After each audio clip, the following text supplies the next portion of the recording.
hockey fans, are you ready to brave the wild? With me, your host, Paladino Joey, or Joey Awajan. Brave the Wild is available on iTunes, Google Podcasts, Stitcher, and Double Twist. Thank you once again for joining me today.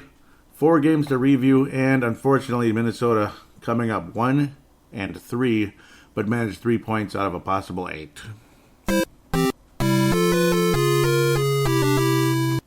At this point, it is what it is, and I don't know. The odds of this team making the playoffs are extremely slim at this point. Can't win at home. Sometimes win on the road. I don't know, man. What are you going to do? What the hell can you do? It's just we have one good game. We score a lot of goals against New York Rangers anyway. Follow it up with a halfway decent game against the Islanders, I thought. Not a bad game. Not the most exciting game to watch. Clamped down. Excellent defense from Barry Trotz and his crew there. But you come up short again. Horrible overtime period. Strange decision-making throughout the stretch here. I'm not sure what's going on. Again, it doesn't look like Bruce Boudreau's gotten a lot of help. Michael Russo talking about that on his podcast and on other shows throughout the week and such. Yeah, I mean, it doesn't look like Bruce Boudreau has gotten a hell of a lot of help, other than Ryan Donato, who's been incredible. Loved his performance against the Rangers, loved what he did against the Islanders. He did good against the East Coast clubs, and then he gets taken off the power play in Colorado, against Colorado, not in Colorado, and replaced by Fiala, who, again, I'm not sure what's going on with that guy. He's got the star potential, but I'm not sure. We're just going to have to wait and see there. He is a bit erratic. I've been noticing that as well, like the stick handling. He's fancy and everything, but next thing you know, there's a turnover, and another turnover, and another turnover. So hopefully it's just youth and things can improve. But again, he's a minus 17 on the season with the first place team in Nashville. So you sit back and start to question what the hell's going on with that. The Dallas game, I don't know, just lifeless. Ben Bishop's been great. He broke a Dallas Stars record with shutout times and all that, franchise record. Whatever. I mean, good for us. You know, Colorado, Dallas, 2 teams you need to beat. You don't beat them, and it just is what it is. I mean, a 4-game homestand, or let's just call it a 5-game homestand, because that's exactly what it is, including a 3-0 loss to Martin Jones and the San Jose Sharks on March 11th. 1-4, and 3 possible points out of 10. I mean, you're not going to make the playoffs. You're just not, and it is what it is. Yeah, we're 1 point out, but we're just not. I mean, and you look at the upcoming schedule, 3 games remaining, or 3 games coming up here for segment number 2 to go along with the prospects, and some pretty nice signings here. Obviously, one of them a college free agent. Wink, wink. We pretty close to home, we'll say, and kind of unexpected. Sounded like he might have wound up with the Maple Leafs, but a lot of people thought he was going to wind up there. That's where he's from, around there, or several other possibilities. We'll talk about him in segment number 2. And, of course, a 3rd-round pick that I talk about pretty much every week that I just adore out of the Quebec Major Junior Hockey League. Yeah, well, all right. Entry-level contract there, so that's going to be fun conversation coming up. But, okay, the 3 games at Washington, at Carolina, and then hosting Nashville on Monday. It's a back-to-back Friday-Saturday, pardon me. Washington and the Wild never win there. We never beat Washington here. We never beat Washington there.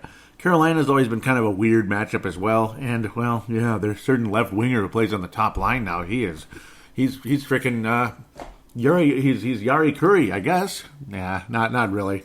Is it a sugar high, or is it just a better fit? Let's go with the better fit. Yeah, all is well with the world, huh? If you're a Wild fan, yeah, sure. I mean, nothing's well with any world these days, but that's another story. I don't know, man. We head to Arizona the next week, coming up on the 31st, wrapping up the month of March, playing Arizona. It's just not going to happen, is it? Hopefully Darcy Kemper gets a ring with my fantasy hockey team. I'm in the final this week, and what an amazing feeling to be back in the final. It's been eons, so pretty cool. I've been watching video Shooting Stars. I think I mentioned that on the last show, a VHS that I own, actually. But it's on YouTube now. Somebody put it up there. It's so cool. So again, check it out. Shooting Stars, or 1990-1991 Minnesota North Stars. It's an awesome video. And then that dramatic music when the North Stars made it to the Stanley Cup Finals is just the coolest feeling ever. And I don't know. And it's like I just hear that song playing in my head when I saw my fantasy team make the finals for the first time, and it just feels like eons. And luck of the draw, puck luck. You're at the mercy of where your coach plays your players, or stupid injuries and whatever it is. certain players playing the same position. I mean, there's all kinds of luck, obviously, with fantasy, too. So getting back in the finals feels awesome. Usually I just play with one team. That way it has more meaning. Some of you out there, I have like 5 teams. I got 3 championships this year. It's like, that doesn't mean anything then. It seems pretty watered down. So anyhow, let's talk about the NHL and let's talk about the Minnesota Wild. March 14th, hosting the Dallas Stars, 4-1 loss. Ben Bishop looks like better than the Ben Bishop he was in Tampa Bay when he helped them get to the Stanley Cup finals, whatever it is. I guess it's final now in 2015 where they lost to the Blackhawks and Patrick Kane and co. just tore them up in that 6th game of the finals that year. Whatever.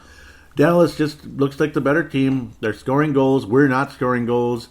Zucker had a nice power play goal. Shot from Aberg that was finished by Zucker. Of course, Brad Hunt also getting the puck over to Aberg, so he's credited with his 7th assist. And so the Wild power play's been good. The penalty kill has not been good.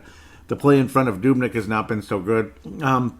A couple of the 2 early goals were not very good, though, I have to admit. Radek Faksa, his 13th goal of the season. Roop Hintz, his 8th goal of the season. Not the best goals you ever saw. Just kind of like, it's like Dubnyk just got flat out frozen. And then Joel L'Esperance with his first goal in the NHL, the National Hockey League. Joel Esperance. I love it. If that isn't a French-sounding name, I don't know what is. You got this goal of the career there, most likely. That's pretty cool there, making the Dallas Stars take a 3-0 lead. Jason Zucker had the Wild in it, though. I mean, a 3-1 game. You're at home, like that means anything this season. Coach Bruce Boudreau, who probably, he's probably the clock's ticking, and it sucks. I think that guy, it's like he has a gun to his head right now with the decisions that are being made. Do you really think these are his decisions? Do you think Aberg should be out on the ice? No. Yay, he got an assist on Zucker's goal. Yay. And then it was about time he did something. And then you got Anthony Bitetto if fans think the guy is unworthy of an NHL roster right now, Michael Russo thinks it. Why wouldn't Coach Bruce Boudreau think that? I think Coach Bruce Boudreau feels exactly like us. But it's like his feet are to the fire. It is what it is. The general manager, and you got possibly the new coach playing Mafia basically in front of him. I don't know. Dean Evison, and strange decision making because we got to have Fiala on the power play. Got to get him rolling when Donato had been kicking ass. So, do you want to win or do you just want to look smart? Well, you traded for Donato too, so you look smart with Donato succeeding. So, I don't know. I understand if you want to get Fiala going. Believe me, do I understand that? But he hasn't been going, no. That's the annoying part. Donato has, and it was a must-win game with Colorado. Like, every one of these games is a must-win. Losing to the Dallas Stars 4-1 at home was like, season's over. Losing to the frickin' Colorado Avalanche 3-1 at home, season's over. And 100+ foot shot, basically a full court shot if you want to talk basketball, but full rink shot in the NHL. Frickin' Cole nails it from over 100 feet away, and it was like right down the pipe. I couldn't even believe it. Bullshit, pardon my French, but empty netter to wrap up the game. How many times have you seen that shot go in? I mean, oh my God, that was sickening. I don't know where to go. We lost 4-1 to the Dallas Stars, and it wasn't a good game, and the Stars were just the better team. What more is there to say? They were just the better team. Strange decision making again. I mean, just generally speaking, luckily, I don't think Bitetto's going to be on the roster. Active roster very often anymore. Maybe not the rest of the season. JT Brown, you're just stuck with the guy, like it or not. He's just a nothing burger, and I don't know what else to say about it. It's freaking frustrating. I'm glad Brad Hunt has been getting. He's basically been in pretty much every game lately, so that's good. Joel Eriksson Ek had an upper body injury last week, and he's not been active, and that sucks. I'd like to see Joel Eriksson Ek back in there. Of course, no Zuccarello for the Dallas Stars. I don't think broken arms heal that fast. So, I don't know. 4-1 loss to Dallas. I don't want to even talk about it anymore. Sick of this. Sick of the losings. And I don't know. You get teased a little bit with the New York game. Saturday, the 16th of March. Very, very nice game. 7th place team in New York. I guess they're tanking respectively, so to speak. Donato had 2 goals in the game. Just put the puck on net, that's all. I mean, and that's what Donato does. He got to his 10th goal in the season, and he has just been incredible, pretty much a point a game with the Minnesota Wild all season. Luke Connon got his 10th assist. Looked like he scored the goal, but apparently Donato had deflected Zucker's shot as well, and that one went in. Again, Pontus Aberg adding another assist, as Donato's been playing a lot of the time with Aberg and Rask, which, I don't know. It just kind of is what it is. Zibanejad, I don't know how that one went in. I mean, you had the 100-foot shot from Cole again with the Colorado Avalanche, and then you get this one from behind the net, behind the goal line, and it. But then again, I mean, it's like he's playing pool or whatever. You just, trigonometry right off of Dubnyk's back. If it didn't hit Dubnyk, it would have been completely off. But I don't know. Just use that trigonometry.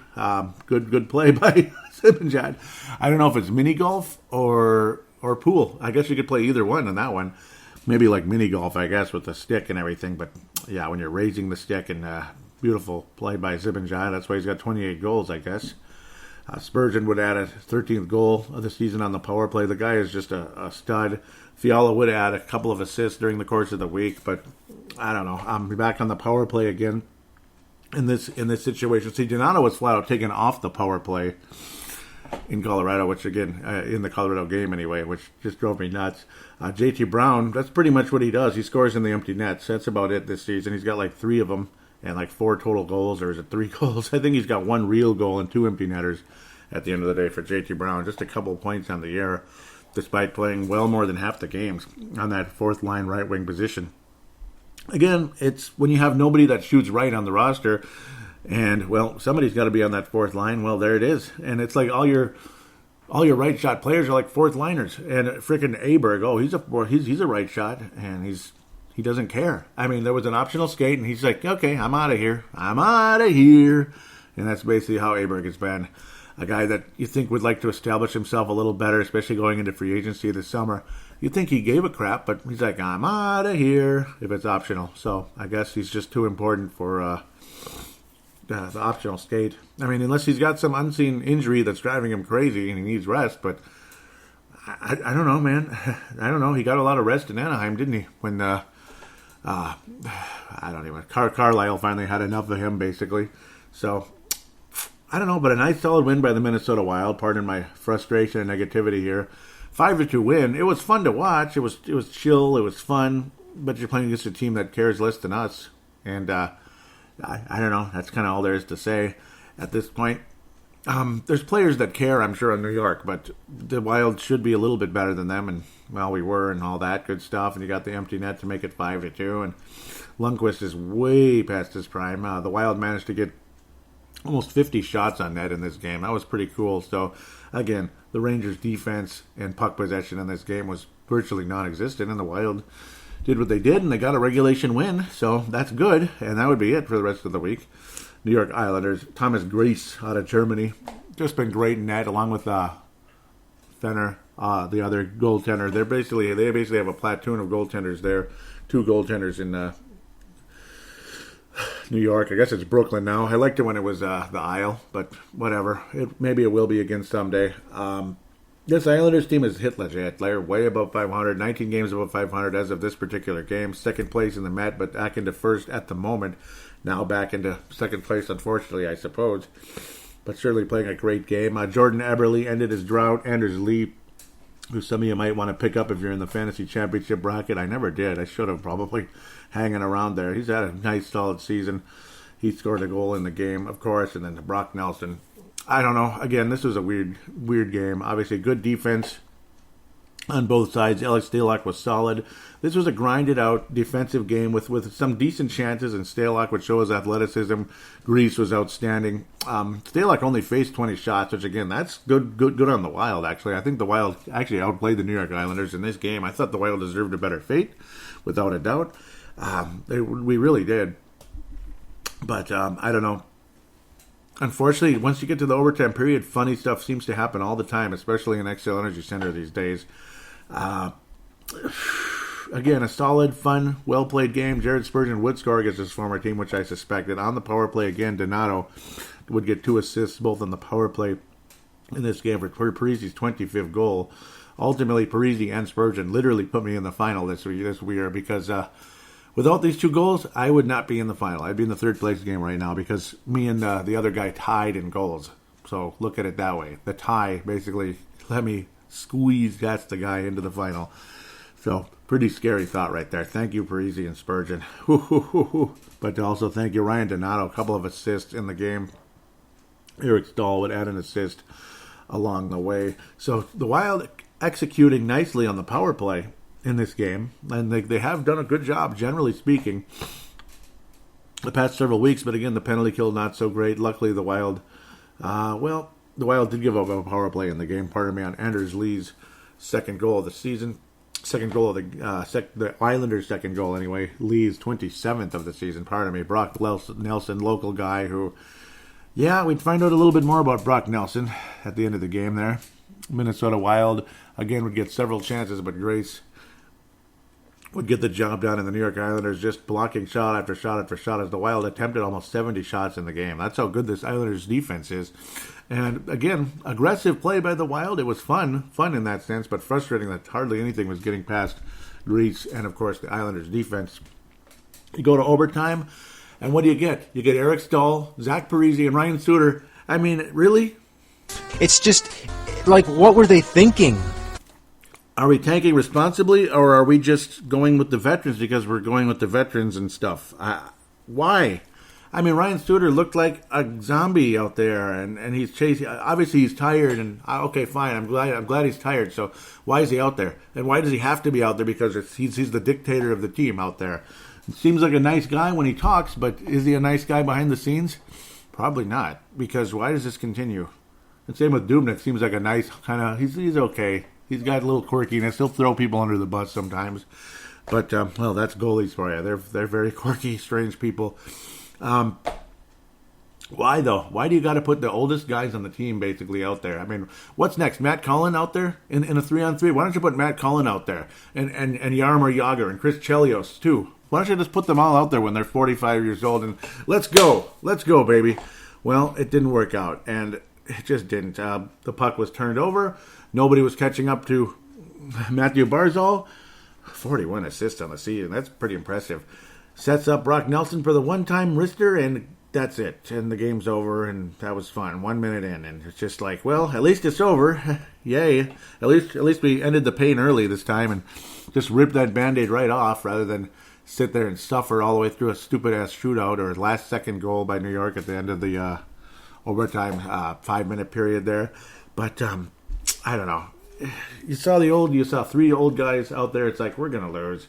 And we did, and whatever. It was completely devastating, but at the same time, it just is what it is. It's like, okay, devastating to a point that at the same time you're like, that figures. I mean, the crowd didn't even boo after that one. They're just like, well, we lost again. So we lost in overtime again at home. Nothing new there. So now you go to March the 19th, again, back-to-back. New York, coming to Xcel Energy Center on the 16th and 17th. Tuesday the 19th. This game was not on national television, which is unusual, I guess, but no, it's okay. I'm just joking. It seemed like lately we'd had a lot of national TV games. Star Tuesday, basically. No, Star Sundays, and then a couple of those NBC Tuesday games. Parise would get his 26th goal of the season on the power play. Suter and Fiala. So Fiala did factor in, but it was mostly Suter, again, as they say, walking the line. That was a beauty. That was a beautiful play, I have to admit. Even though Suter doesn't have a rifle of a shot, it was a well-placed shot, a well-timed shot, the patience and all that. So I did appreciate what he was able to accomplish there. Fiala, again, just moving the puck over to Suter, so that's why he got the assist there, the second hockey assist. That's as simple as that. Parise, again, deflecting Suter's shot. 26th goal of the season. Tyson Barrie would score midway through the first period. Again, one of those best up-and-coming defensemen. Ian Cole is the guy's name who hit the full rink shot. Tyson Yost would score right after the Avalanche had a goal taken away because plain as day, goaltender interference. And the guy couldn't believe it. It's like, dude, of course it's goaltender interference. He's literally standing on top of Dubnyk as Dubnyk's basically all the way into the net. You don't think that's goalie interference? Of course it was. It was like, yeah, easiest call ever. And the refs made the right call, but unfortunately, well, puck don't lie, or whatever you want to say. Tyson Yost, I mean, just everybody caught sleeping again. I mean, what are you bleeping doing? I mean, it's just, it's like everyone's sleeping. You got like guys 3 feet behind Tyson Yost as he's just on his way. As Colin Wilson again moving the puck forward for only his 11th assist of the season. And Tyson Yost would just finish with his 10th goal, making it 2-1. Grubauer, who's been way better than the guy that used to be excellent, Varlamov. Years ago, you saw him as this excellent goaltender, again, who was struggling in Washington, and Mr. Boudreau had it out with him a few times in the Washington days. But now, gosh, Varlamov is quite a veteran now, if you think about that. Boudreau in Washington with Varlamov, crazy to think. But promising start to his career in Colorado years ago, and the team had the number 2 seed in the Western Conference, and the Wild knocked them out in 7 games. It was a beautiful series, fun to watch, and Varlamov would have his big moments. But Grubauer, ultimately, right now, helping Colorado still hang on to dear life. They're basically, well, they're just kind of right behind the Wild right now, hanging on to dear life. All these teams fighting for the playoff spot because the bottom of the Western Conference just hasn't been good lately. It just kind of is what it is. This was a very frustrating game. Strange decision-making, again, that makes you wonder, is Boudreau's feet to the fire? Are they forcing him to do things he doesn't want to do? Or is he just kind of giving in and saying, screw it, you're probably going to let me go anyway, even though it's not my fault? And I don't know, it seems like that's the case right now, and I feel for the guy, and I don't know. I like Bruce Boudreau, and if Dean Evason's making these strange decisions with the power play, I don't know if I want Dean Evason as the coach. Does anybody out there really, are you that excited about Dean Evason as your head coach of the Wild right now? But I don't know, I guess it kind of is what it is. They did work together in Washington, so it's not like they hate each other and all that. He was on Bruce Boudreau's staff in Washington, so again, they're acquainted. But John Anderson was Bruce Boudreau's best friend. To replace him with the guy that might end up replacing Boudreau, well, awkward situation all season, and you've kind of got that vibe from Boudreau most of the year that he's just like, whatever, it is what it is. What am I going to do? What am I going to do? So that is kind of how things seem to be heading, unfortunately, and doesn't look good right now for the Minnesota Wild making any postseason of any kind. And it's unfortunate, but again, what can you do? Minnesota 5 games behind the Stars. Just kind of hanging on to dear life again, like I've been saying. Whew, boy, 5 games behind the Dallas Stars. That's the number 1 wild card spot. Colorado 1 point behind the Wild. Chicago 3 points. Only 3 points behind the Wild. The Chicago Blackhawks as well. So it's going to be interesting to see how things shake out. But I don't think this team is going to make it, barring some kind of unseen crazy run. Maybe Julerix and that comes back and he's insane, but I doubt it. With that said, let's pass out the awards for the week. Ryan Donato was going to get his first Mike Modano / Neil Broughton award. Maybe he deserved another one earlier, but he's going to get it for sure this week. 2 goals, 2 assists.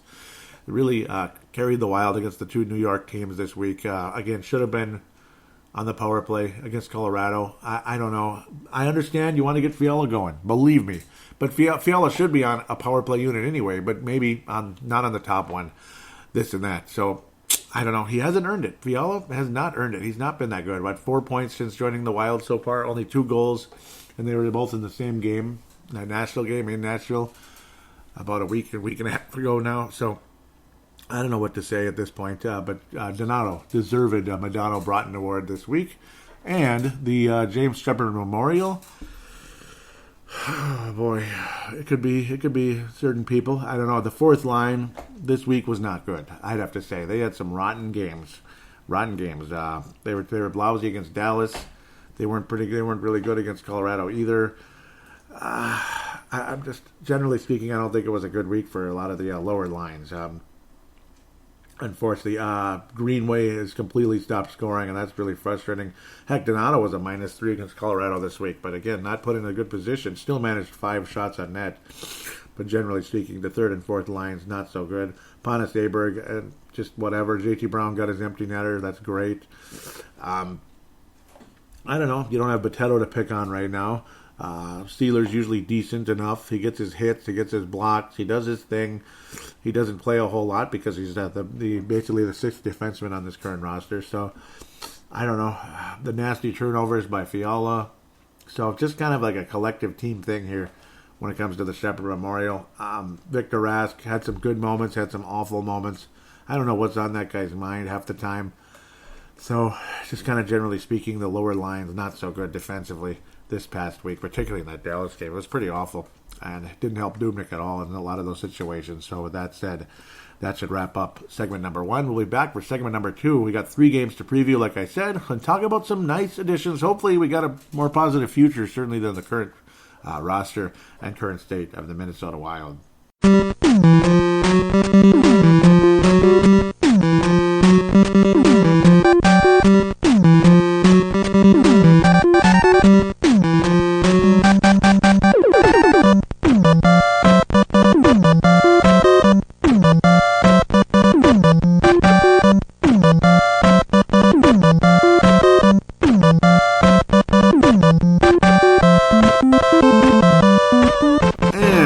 Back here on Brave the Wild, segment number 2, 3 games to preview. Of course, the Washington Capitals, the Stanley Cup champion Washington Capitals, March the 22nd, Friday. Oh boy, yep, Minnesota never seems to win in Washington. They're now first place in the Metropolitan Division again. Would sure hate to see this team repeat as Stanley Cup champions, but anything is possible, I suppose. Alex Ovechkin's got 48 goals, on his way to 50. John Carlson getting a bajillion assists just like last year. One of the top defensemen in the NHL, 65-point defenseman. TJ Oshie, who's, in and out. He'll score big goals. He'll disappear. He'll come back. He'll do this. He'll do that. Nick Dowd, I believe he might be Jim Dowd's son. Way down there with 19 points. Kind of still hoping for the best for his career there. Alex Ovechkin, though. Alexander, whatever. 83 points on the season. Again, 48 goals. He scores like crazy against Minnesota all the time. Nicholas Backstrom, of course, the top center for the Washington Capitals. 51 total assists and his 18 goals, 69 points. Kuznetsov, also, again, one of those valuable Russian players with the Washington Capitals the last season Stanley Cup. Alex Ovechkin literally has been the new Jerome McGinley against the Wild the past several seasons. Ever since McGinley kind of slowly started to disappear. Holtby, they give up goals, but they score goals. That's basically Washington right now. 5th in goals, 22nd in against, 9th in the power play, 26th on the penalty kill. So basically just put 2 and 2 together. Washington's defense isn't what it was, of course, like it was last year, very strong. And that's why they won the Stanley Cup with Barry Trotz last year. Now Barry Trotz is breathing down their back here all season. 3 points behind at the moment in the Metropolitan Division. Pittsburgh Penguins still looming as well. Only 2 points behind the Islanders. As, of course, 5 points behind the Washington Capitals. The Carolina Hurricanes are right coming up, and we're going to talk about them in a minute. They're only 2 points behind the Penguins. So, yikes. That Metropolitan Division is pretty good all the way down to Columbus. Even Philly's 5 points above 5 games above 500. Most recently, the Capitals lost in OT to the Tampa Bay Lightning. Maybe one, the current Stanley Cup champion and the future one. Washington's been kind of back and forth, and if this cycle continues, they'll beat the Wild, unfortunately. They lose to Pittsburgh at Pittsburgh, 5-3. That sounds familiar. They beat Philadelphia at Philadelphia, 5-2. Again, back and forth.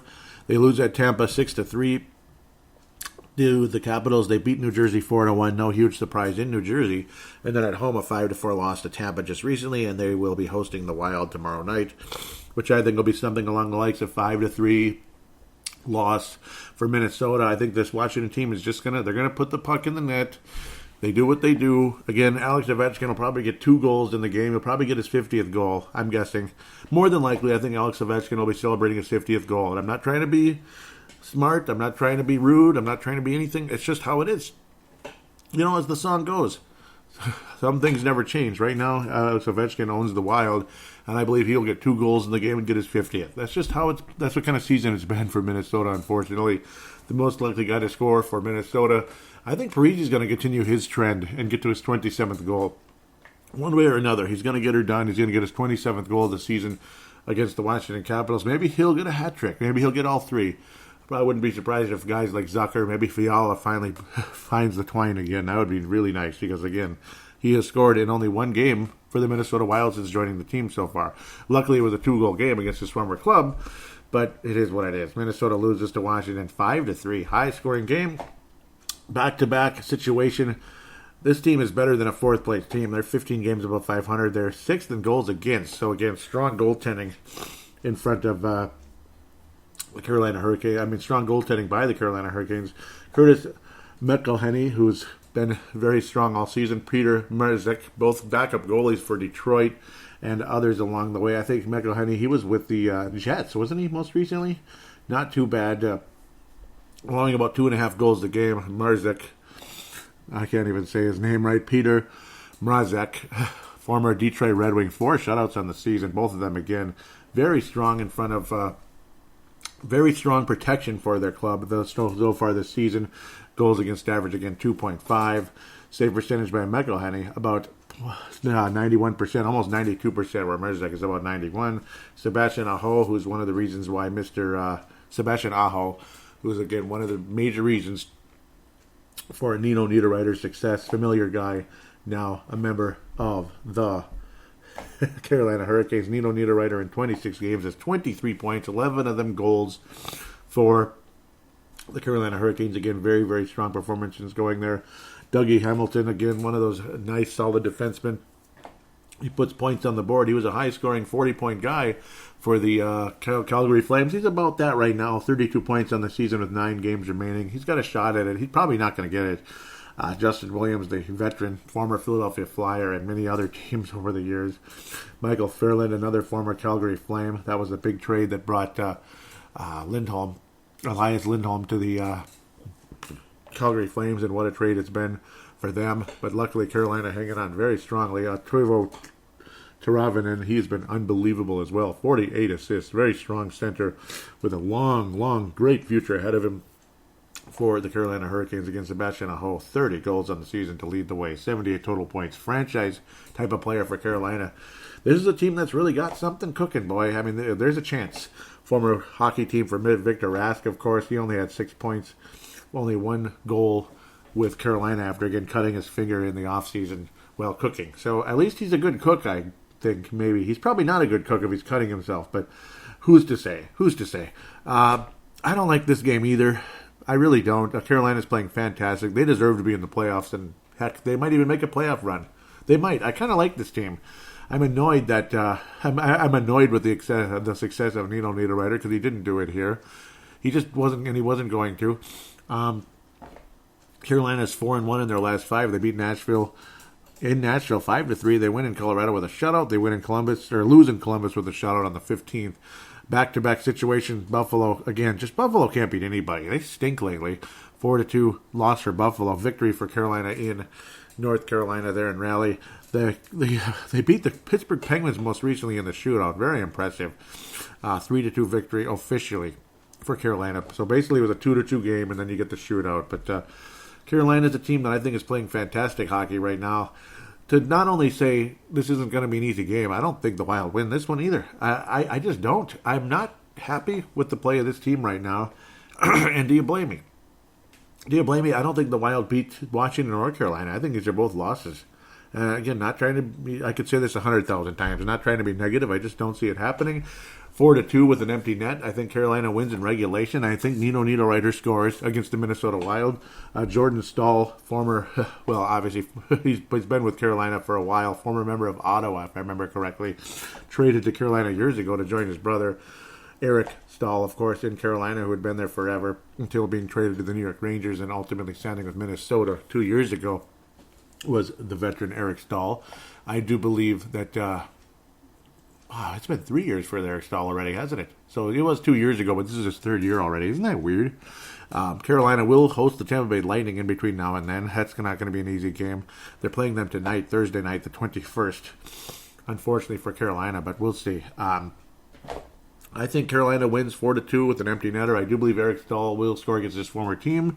I don't think Victor Rask will, but it would be great if he did. Go get him, Victor. If you're going to have a big positive night this season, one positive night that makes us feel a tiny bit better about your 4 years remaining on your contract, let's sit back and watch Victor Rask score a goal against his former team. Wouldn't that be nice?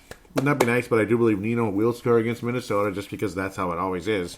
Maybe Charlie Coyle will even find the back of the net the next time the Wild play Boston. Wouldn't that be funny? He might even get 2 shots on goal in the game. Wouldn't that be great? But no, I do believe Eric Stahl will score against his former team, and that Nino Niederreiter would score against his former team.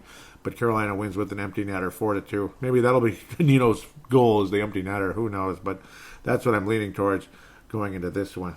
at the end of the day, victory for the Carolina Hurricanes.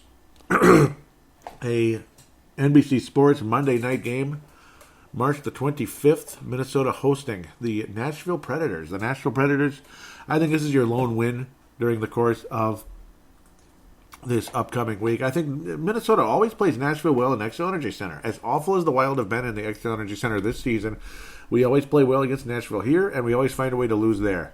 Or maybe it'll go to the shootout, and it'll be the same old thing again. And if the Wild get fooled again on a freaking Ryan Johansson's cute little stick handling, whatever. I mean, the guy's only got 11 goals in the season. So, I don't know. It's funny. I guess he's better at the shootouts than actual regulation out there. You know, in 72 games, he has one more goal than Kevin Fiala did with Nashville in 64. So that's kind of embarrassing a little bit, considering Fiala has had a severely down year, generally speaking, compared to last season. Kevin Fiala was a minus 11, again, for the first place Nashville Predators. Pretty crazy. Ryan Johansson's only a plus 3. He's kind of all over the place. Matthias Ekholm, he really stepped up during the course of the season. He's gotten extremely quiet of late, though. The middle-aged, we'll call him, defenseman, kind of upper 20s defenseman for the Nashville Predators. You don't really think of Matthias Ekholm when you think of the Nashville Predators, but the way he emerged during the course of the season was something to behold. Like about early to middle point of the season, he went from a guy who's like 12 points to like 38. It was just like, whoa. I mean, and then ever since, unfortunately, he's been extremely quiet. About 4 points in the last month. So, I could have used him in fantasy, but that's how it goes sometimes. Kyle Turris, who was once upon a time looked at as a valuable player, he is just a nothing burger. PK Subban has missed a ton of time, and his point production hasn't been what it was in the past. PK Subban, 55 games, 25 points. He always finds the back of the net versus Minnesota one way or another. I mean, it's every bleeping time. Roman Josi, of course, one of the best defensemen in the league. Peter Forsberg is elite. Victor Arvidsson had the weirdest angle on a shot. I couldn't believe he scored against Minnesota. Horrible goal given up by Dubnyk, if I remember correctly. Or was it Stalock? I can't remember which game it was. I think it was the home game. And hopefully we don't go to the shootout. If you're going to beat Nashville, beat them in regulation or beat them before the shootout if you could. It would be greatly appreciated. Kevin Fiala will score against his former team. Kevin Fiala will break his goal streak if he doesn't do it against his goal-less streak. If he doesn't do it against Carolina or Washington, which would be great if he would. Kevin Fiala is going to have a multi-point game against his former team. I guess we can count on that, hopefully. We'll find out if we can or can't.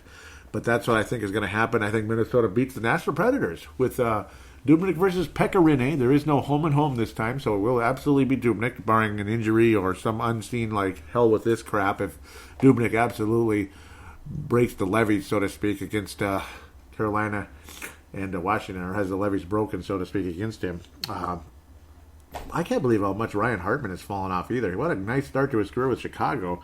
Traded to Nashville, and he hasn't done jack. I mean, wow. 20 points, 10 assists so far in the 64 games with the Nashville Predators this season. He's been a bust, as is Kyle Turris. So, I don't know. And another guy who's been kind of not so much so far, Mikael Granlund. Well, he's got 1 goal and 3 assists in 8 games with the... I almost forgot about him. That's how invisible he's been with the Nashville Predators. Almost forgot about him. Isn't that scary? Isn't that scary when you sit down and think about that? Mikael Granlund, 4 points so far. So he's a half a point a game, which is not good. He's playing like a 41-point guy on the season so far with Nashville. I don't think it's a good fit. I don't think so. And I wouldn't be surprised if Mikael Granlund goes elsewhere this summer. I would not. I don't think it's a good fit. So hopefully this ends up being a fantastic trade, because if Kevin Fiala becomes a 30-goal plus type of guy, 65 to 80 points would be nice. 35, 40 goals for Kevin Fiala, and he stays here long-term and it really puts on some flash.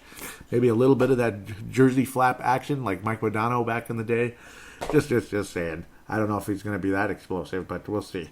Granlund so far, though, it's not working yet. Maybe eventually it'll catch on, and that's how it is sometimes, especially Granlund's a complicated guy, and I don't mean in a bad way, but there's a lot to Granlund's game, and the guys need to figure him out, and he needs to figure out his current group of players, and eventually I think Mikael Granlund could succeed in Nashville, but maybe it'd be better to see him succeed in the Eastern Conference, where he doesn't kick our butts with a division foe on a regular basis. I hope that doesn't happen, honest to God.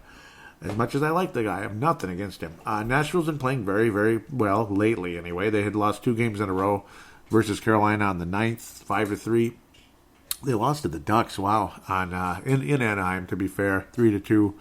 March the 14th, they beat the Kings 3-1. They beat the San Jose Sharks in the Shark Tank 4-2. Extremely impressive. And then a very recent 3-0 shutout over the Toronto Maple Leafs. So on the 19th, extremely impressive. Nashville will play the former Stanley Cup final opponent on March the 21st. Unfortunately, Pittsburgh won that. Sorry, Chris Porter, if you're listening. Pittsburgh's a great team, but I don't know. I kind of hoped Nashville could get it because it's the old, you want to see somebody new win, and it didn't happen. Winnipeg Jets, they will visit Winnipeg on the 23rd and then host Minnesota. No, they will visit Minnesota. They will visit Winnipeg and visit Minnesota on the 25th. Minnesota wins the game 4-3. It's always high scoring. It's always some action. Occasionally it's 3-2, but I think it's going to be 4-3. Pekka Rinne's had some big moments. Recently got his 4th shutout. Saros, I don't think he's going to be in that. He's got 2 shutouts on the year. Both of these goalies are fairly equal, I think. Pekka Rinne's been picking it up lately, which could mean Nashville's gearing up for a playoff run this year, because Pekka Rinne was a huge, gigantic reason why the Nashville Predators went on their playoff run a couple of years ago and almost won the Stanley Cup with the 8th seed in the Western Conference. Minnesota does not have playoff run written on them right now. They're old. We're old in the wrong areas. We're struggling in this area. We're struggling in that area. The inconsistency has been a problem forever. Since 2012, when we started making the playoffs again, 2013 actually. The inconsistency's been there forever, so I don't trust the Wild to be consistent enough to go on a playoff run, because if you're going to go on a playoff run, you got to sustain your excellent play, and Minnesota just doesn't seem to do that. Nashville is a team that's capable of doing that. I don't think they're going to win the conference, but we'll see. It's possible.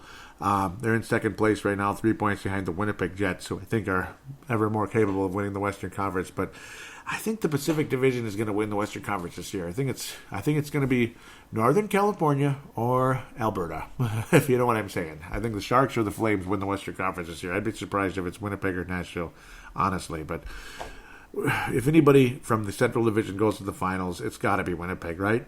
It's got to be. They're due. Nashville, it's the old, when you're there, you better win it now, because who knows if you're ever going to get back. And I feel the same about the Vegas Golden Knights. I don't think they're going back to the finals. And again, it sucks about Eric Hall has been out forever, and that's a big shame. 4-3 win by Minnesota. Most likely guy to score for the Minnesota Wild is Kevin Fiala, and he will get multi-points, maybe multi-goals. 4-3 win by Minnesota. Avoid the shootout, just score late and hang on to that lead and get the hell out of there. Nashville has been wonderful in the goals against category, which is a possibility. Again, with Saros and Pekka Rinne have stepping up at the right time, which could mean, again, they could make a run. Maybe they'll get to the conference final and get beat by Calgary or the San Jose Sharks. We'll see what happens. Nashville will have to get past Winnipeg in the second round, most likely, if they're going to get to the conference final, because that's how the playoff format is. Let's talk about les prospects. As per usual, we always like to start off with the Iowa Wild, and they've had some pretty stellar games of late. You get the 6th shutout of the season for Kaapo Kähkönen. 6 shutouts on the year, despite some nasty performances here and there. That's why his goals against average is 2.65. 6 shutouts on the year. You'd think his goals against average is 2.2 or something. Save percentage is 91.1. So, again, he's not bad. He's not that bad. He's having a hell of a year. He just dazzles on occasion. Andrew Hammond's been fairly consistent. Generally speaking, though, they're finally going to make the postseason more than likely. With they're well above 500 are the Iowa Wild, 16-8 in Andrew Hammond's case, 17-11 Kaapo Kähkönen's case. Again, 6 shutouts on the season, so he's been very strong. Has Kaapo Kähkönen been? The Minnesota Wild will have another goaltender, but he's with the Minnesota Wild right now, hanging around. Maybe he'll be an emergency start if things get really crazy, because occasionally that happens. Louis Belpedio still hasn't scored in 100 years, seems like. Poor guy, despite the fact he plays good, solid, smart hockey, with the top pairing there for the Iowa Wild. But there's a defenseman that scores like you wouldn't believe.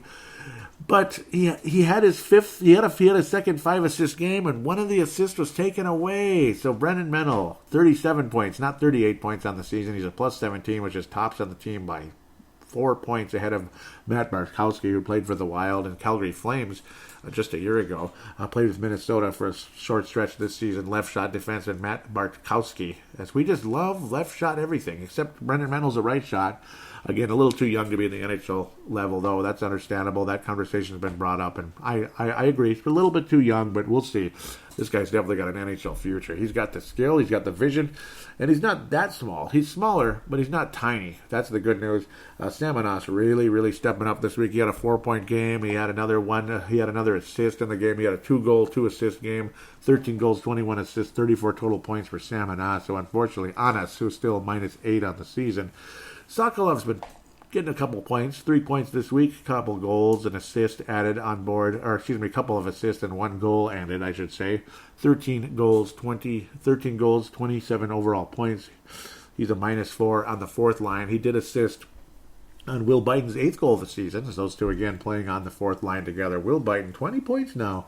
Stepping up, his 8th goal of the season, as Biden was invisible at the beginning of the season, had a nice run, and then got quiet again, but now he's kind of creeping up again the last couple of weeks, so good for him. Kyle Rowell continues to dominate at the AHL level, yet he still finds himself with -11, which is stunning. So he's out there at the wrong place, wrong time in a lot of cases. Don't really see Rowell as a defensive guy at all. He's more of a scorer. That's why, I don't know, that's why he's not the best choice to play on the fourth line, unfortunately.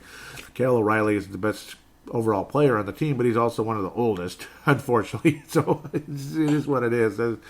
That's what happens. Matt Reed is actually the oldest overall, and he's been wonderful down there in Iowa. And he's a nice emergency replacement, fourth line right winger for the Minnesota Wild on occasion. Mayhew and Riley leading the way along with Rao.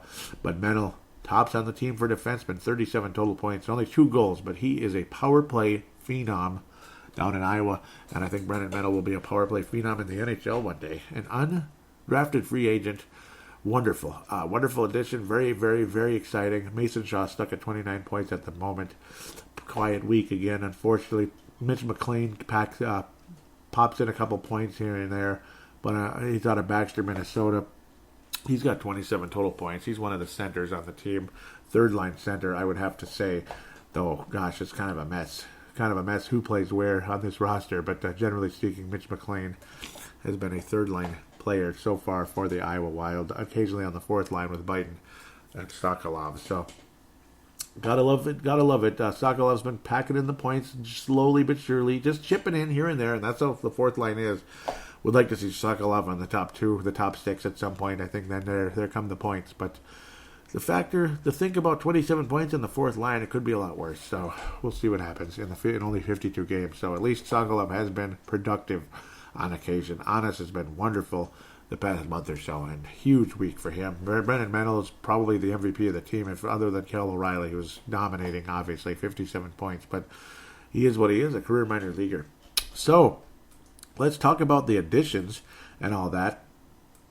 Now, a lot of us thought that Matt Robson was going to wind up with another team. Again, the goaltender for the Minnesota Gophers, whose season unfortunately ended. So now the interesting conversation continues. Jack Sadek. When is Jack Sadek going to come to the Iowa Wild? When is Nick Boca going to come to the Iowa Wild? No news on those guys yet, but some pretty positive news in terms of additions this past week. And again, we'll look at some of the other foreign players as well. Been drafted recently by Minnesota. Some exciting players, obviously, but again, Matt Robson, fairly successful with the Gophers the past couple of years. Better numbers last season, I'd have to say. Eric Shearhorn actually was slightly better, but still, Matt Robson, some huge games, but some inconsistent play by the Gophers in front of him didn't help. As he was a junior goaltender for Minnesota, his eligibility coming to the Gophers last season, pretty cool. I mean, amazing year, replacing Eric Shearhorn during the course of the season when Shearhorn would have some awful games. And then Matt Robson, in the later stages of the year, would get into 14 games. Goals against average 2.11 for the Golden Gophers, who barely missed the tournament last year. Save percentage about 93 for Matt Robson. 7-5 record with an inconsistent team playing in front of him in Don Lucia's final year with the Gophers. Matt Robson, 22 years of age. He will turn 23 on March 26th. So coming up very soon. Another larger guy, 6'3", large Matt Robson, joining the Minnesota Wild. He's like a third goalie right now, kind of just there for practice, there to view things. They burned one year of the 2-year entry level, so gosh, I guess he's just with us for 1 year, and then we'll see what happens after that. Hopefully he sticks around, and there's a strong possibility there's a reason he signed here. I got to think there's a pretty good possibility he's going to at least be the backup goalie for the Wild a year or so from now. I think there's a strong possibility, depending on what happens with Seattle and such. The Wild could be looking at trading Devin Dubnyk, and you might take your chances with Robson. Obviously, with Stalock, Robson, and Kapokakinen, as maybe we could be looking at Kapokakinen and Robson as your goalies in the not-too-distant future. And I think that is a very strong possibility where those two might do get out for starter minutes at the end of the day at some point. Matt Robson, I don't think he's here just for the hell of it. I don't think he's here just to play in Iowa, because if he was here to play in Iowa, he'd be in Iowa, and he's not. So, interesting. This season, 31 goals with Bob Moskow's club. More of an offensive team than last year. The Gophers didn't have any offense last season. It was complete craziness. No offense at all. 2.78 goals against average because of some awful play in front of him on occasion, some inconsistent play. But generally speaking, Matt Robson is just awesome the last year and a half for the Minnesota Golden Gophers. 14-2 this season. Save percentage still about 92, over 92, which tells you the talent is there. Even though the goals against number is not the prettiest thing you ever saw in 2.78. But obviously the skill is there. If the save percentage is high, it tells you he faced a bajillion shots during those 31 games, and he was very much in the net off and on throughout the course of the season. He was generally the starter most of the year. Obviously, Eric Shearhorn would get some nice minutes as well. Shearhorn, inconsistent but very strong moments here and there for the Gophers. Amazingly, Matt Robson, no shutouts. No shutouts this season, if you can believe that. He had 2 last year with the Golden Gophers. But Matt Robson is definitely a conversation starter now for Gopher fans, or for Wild fans now, seeing with the goaltender of the future here. Is Matt Robson going to be the starting goalie for the Wild for a long time? I have no idea, but I think he's going to be between the pipes. I don't think he signed here for the heck of it. He's going to at least get some backup time, and we'll see what happens. He's going to compete, obviously, with Kakinen. He's going to compete with Stalock. He's going to compete with, not with Dubnyk right now, but unless Dubnyk is traded. But this is a sign something's happening. Stalock gets traded, Stalock, whatever. We'll see what happens with Seattle coming in. I don't think they're coming in yet. They don't even have a name yet, but next summer is when things looking interesting with the 2020 summer with Matt Robson possibly. Hopefully you're going to have to re-sign him, unfortunately, so that's where things get really tough. Hopefully during the course of the year, the Wild re-sign him to like a 3-year deal or something, and you got to make a decision. Are you trading Dubnyk? Are you trading Stalock? So obviously this is a sign something's up, because I don't think, again, if Robson was going to go to the AHL, he would probably be there right now, because why the hell wouldn't he be? I'm not sure. So, why the hell wouldn't he be in the AHL? So, obviously, there's something cooking here going into the summer. As Fenton he's an interesting guy. Love him or hate him, he's an interesting guy. A player that I gush about every week, Alexander Kovanov, left shot center. So, obviously, he can play left wing at some point, but I would hope he's going to be a center. Because the Wild need a center, desperately. The Wild need many centers. We need 1,000 centers right now, because if Victor Rask, I don't know, I guess we're stuck with him right now because he's making almost $5 million a year. So you're kind of stuck with that contract. Or is it 4.2? But it's still a lot. Alexander Kovanov, 74 points in 64 games, 25 goals, 49 assists. The guy's got vision. The guy can play. The guy shoots the puck. The guy, puck placement, good skater. Love what Kovanov brings, and the Minnesota Wild have inked him to a 3-year entry-level deal, and this one will not get the first year burned, so that's good. He's staying in juniors this season and off to the postseason for the Montcalm Wildcats of my most favorite league ever, right? I like to say it because it's 5 words. Quebec Major Junior Hockey League. Yes, Alexander Kovanov was already in North America. He's not off to Russia. He is a member of the Minnesota Wild officially, in terms of, he's on the entry-level deal. So he could be brought to Minnesota. He could be brought to Iowa. Depending on how long the playoffs go with the Montcalm Wildcats, he could be off to Iowa very, very soon, at very least next summer. And who knows, with the strange situation going on at the center position for Minnesota, who knows if Kovanov makes the Wild next year. I doubt it. Obviously, he's super duper duper young. He's only 18 years old. He will turn 19 on April the 12th. So I don't think he's going to be in Minnesota, but let's see some success with Iowa. Who knows? Maybe he dazzles there. Maybe he struggles for a year or two, and then he takes off. But we'll have to wait and see what happens. It'll be cool to see how things develop with Alexander Kolvanov signing his entry-level deal with the Minnesota Wild. I am just thrilled about that. Talk continues that Connor Dewar. Oh my God, that guy is something else. I mean, in that third round, Minnesota may have picked some gems here. Jack McBain, we'll see. He's a big boy. He's a center, also another left shot, because everybody's a left shot. Everybody shoots left. It's settled. Everybody shoots left, so it is what it is. The third round, Jack McBain, maybe, with Boston College, who did not have a good season. And obviously, Jack McBain also not the greatest numbers ever, unfortunately. Hockey East, Boston College, only a freshman, so give him time. 13 points on the season, 6 goals. Boston College, that's pretty much all she wrote for this year. Hopefully a stronger sophomore season for Jack McBain and that team. Hopefully going to be a little bit better around him. Connor Dewar, who's dominating the WHL, 81 points, 36 goals, multiple hat tricks this year, 45 assists. He's putting up the numbers.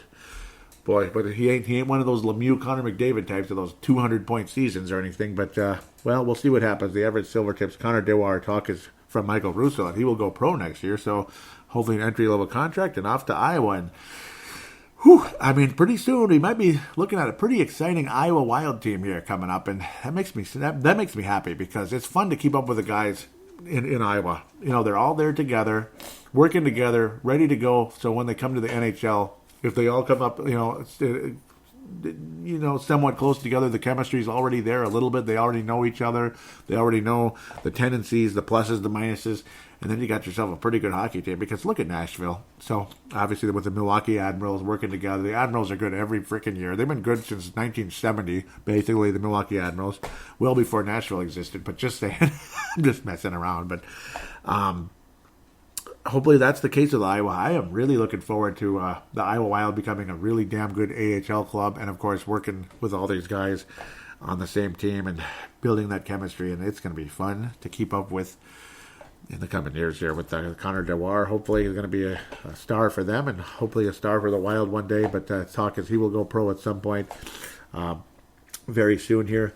Ivan Ladnia also, he's got to be Iowa bound. He's been fantastic the past several weeks here. He's had a very strong week. Now 17 goals on the season, 45 total points. He is a right winger who shoots right. So again, Ivan Ladnia plays the position of need when it comes to the Minnesota Wild, an actual real right winger. Maybe he comes to Minnesota for Pontus Aberg, but nah, he's not coming to Minnesota yet. So far, his small sample size in Iowa has produced 0. So 6 games, 0 points. Hopefully next year with Iowa, Ivan Ladnia will be better. Again, he was a third-round pick in 2017. He was the top pick for 2017 because Minnesota had nothing there after trading for the frickin' Martin Hansel. So that's just how that goes. I do believe Ladnia, there's like pretty much a 100% chance he will be on Iowa next year. Boy, Kovanov, Ladnia, I love it. Sokolov hopefully developing, and Will Biden maybe. We'll see what happens to that guy. He's going to be at Iowa, sure, but we'll see what happens. Jack Sadek, maybe you bring in Boca. Going to be cool, like all prospects, all actual prospects, not like half minor leaguers only, non-drafted, blah, blah. You're going to always get guys like that. And that's fine because sometimes those guys work out too. But then you have legitimate prospects that just might end up being something someday. And that's something to look forward to as far as I'm concerned.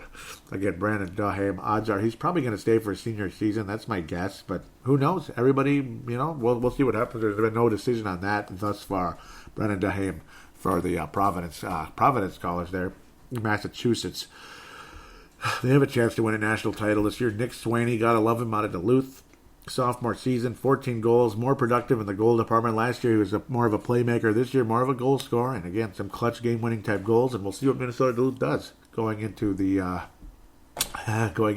tournament here coming up. As that selection will be this Sunday. As obviously NCAA tournament for basketball, that was last Sunday. This Sunday will be the tournament for that because the Big Ten final and all these other finals will be done, and then you get the NCAA hockey tournament going into next week. That's going to be fun to talk about a bit off and on. Gophers again, heartbreaker, cheap hooking call against Tyler Sheehy, probably his last game with the Gophers. Maybe I wish so much. You know the Nashville Predators so well, don't you? And actually, maybe he played a part in the drafting. Now, if you want to keep bringing Nashville Predators over, I wouldn't complain if Paul Fenton and co. brought Tyler Pitlick over. Yes, Tyler Pitlick. But maybe Nashville's going to be like, nope. After a pretty successful season with the Gophers, I think Paul Fenton knows a bit about Tyler Pitlick. I think he does, because Tyler Pitlick is a Nashville Predator, odds are, next year. So, or at least in their AHL affiliate with Milwaukee. Boy, though, yeah. Now, that's again, if you want one of those guys like, oh, Boteto, you got to get Boteto here. You got to get Boteto. You got to get Fiala. Fiala's the next Gabrick. Fiala is Gabrick on steroids, man. He's better than Gabrick. He's better than Gabrick. He's better than Yari Curry, for cripe's sake. Cripes with a P. But, no, get Pitlick. Get Pitlick. Get Tyler Pitlick, of course, son of Lance Pitlick, former Gopher and Ottawa Senator and others through the years. Not much of a scorer, just a stay-at-home D-man. I'd love to see Tyler Pitlick with the Minnesota Wild someday. Again, another left shot type of guy, but hey, he produces. I don't care what shot he shoots if he produces. Let other people earn it. If there's too much competition, let them freaking earn that position. And there you go. If you want one Nashville prospect, there's one guy I'd like to have that hopefully won't cost all that much because, being a third-round pick. So we'll see what happens. Just don't ask for Kovanov or Dewar anytime soon. So I'd like to have those guys too. With that said, I'm going to give the contact details and, of course, a major, major shout-out to MNW Prospects. Oh, yes, Pavel Bunet, and I gotta love what these guys have brought to this team. Justin back joining the club as well. Thank you very much. He posts a lot. He's very involved. He's a cool guy here locally, nice guy. And, of course, Pavel Bunet out of the Czech Republic. I also joined the crew there. MNW Prospects. Please do join that Facebook page. Lots of conversation. We keep up with the prospects. Like, why do I talk about the prospects all the time? Because it gives you hope. Because the current roster is not very fun to cover right now. Even though we are covering them, and we're going to cover them all the time. But MNW Prospects, we talk about the future a bit here. And that's what makes you very excited. Even if Philip Johansson isn't scoring right now, or Bryce Measley is not scoring a whole lot for Vermont right now. Their basketball team is going to play in a minute. But the U of Vermont, of course, struggling this year. Hopefully Measley continues in the next season with a better sophomore year, just like Jack McBain. So we'll see what happens with him. We'll see what happens indeed. It would actually be his junior year, poor guy. I'm going crazy, but thank you again so much for making me a part of that page. I do some editing, and I also post a couple things here and there, keeping up with prospect news and such. 5-point games by Menell, which turned out to be 4, unfortunately.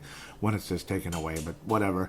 But we keep up with all that. Encourage you strongly to join it, and a lot of you have been joining it like crazy, and we appreciate that very, very, very, very, very much. I will post a link to that page in the show description. Of course, MNW Prospects, Facebook.com/MNW Prospects. At Brave the Wild is the Twitter account. Want to thank Vince Germano so very much for retweeting the show, as he often does, to pass it on to those in Australia. I miss hearing from Benny Allen, who's also from Australia. He posts on the Facebook page sometimes and get some conversation going. So again, thank those of you. Please give that Twitter a follow and conversate with me during games or during some type of Wild news or whatever it is. It's always greatly appreciated. I apologize. I'm not feeling my best all of a sudden, which is really disappointing. Gosh, nobody wants to start getting sick, but got a bad feeling right now. Facebook.com/BraveTheWild.Minnesota, which is annoying because I can't just have Brave the Wild, but I'll post a link on there for everything so you can get to the page and give it a like and join the conversation. Greatly appreciated always. Greatly appreciated always. Chad Walski last week was saying he had just checked. It's not up yet, the show. Yeah, sometimes it screws around, but thankfully it got up there. Hopefully Chad Walski has downloaded and listened to the show. And big shout out to you over at Minnesota Wild Hardcore. Absolutely love it. Pavel Bunet and Justin back, also big parts of that page as well. Pavel Bunet's an admin for that page, which is awesome. Love Minnesota Wild Hardcore. Jim Maddle, Chance Kostick, David Kostick, obviously. Chad Walski, as mentioned, Joe Weller, who posts on my page and that page. Good conversation. Always like you guys.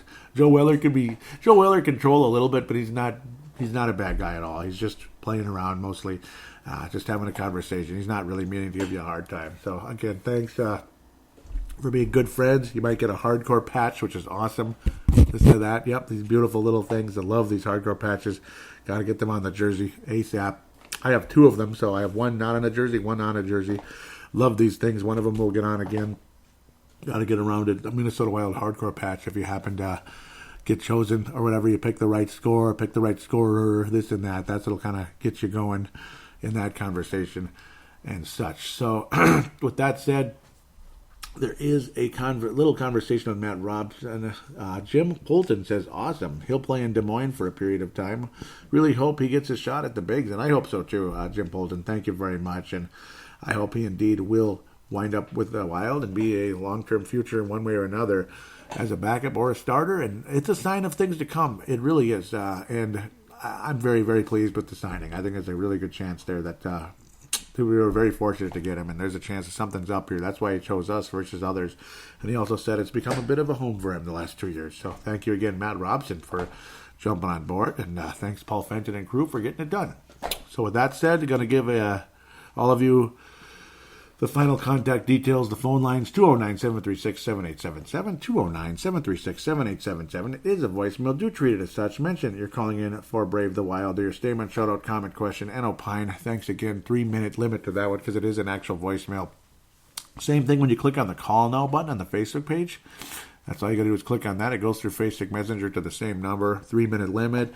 And then there's the audio submission route, which I highly recommend. It is basically what you do is you use the free voice recording application on any smart device on the planet.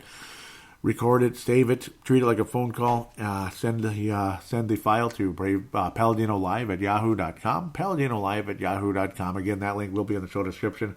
I will then convert it into an MP3 file thanks to Zumzar or Converto.com. Again, thanks to those websites for providing that service. Without them, I couldn't take calls. So again, thank you very much. So I'm more than obliged to give them a free plug on this show. Thanks, Jim Polton, for the comment there. Really appreciate that. Hope you post more often and comment more often. Like those of you out there, Benny Allen, miss you. Some of you out there. I know you're out there, so please do post. You're obviously there. A good number of you. I also need to mention again a little addendum and errata, and there was a moment again on that Barzal play that wound up in the back of the net later on. Man, a very frustrating goal there against Minnesota. There was a it was a situation. No, this wasn't the goal. It eliminated the Wild's chances for a 3-on-2, as there should have been too many men on the ice. It was ridiculous. So pretty stupid. There's a player coming on when the other player that was leaving was still like halfway on the ice still. Like he was halfway on the rink, halfway out in the middle of the rink still, when there was too many men on the ice. So of course Boudreau upset about that one during the Islander game. So I got to mention that as well. Major moment there down the stretch. With that said, I'm going to wish all of you a nice week and hopefully a positive week for Minnesota, and hopefully some good news with some more prospects signing coming up.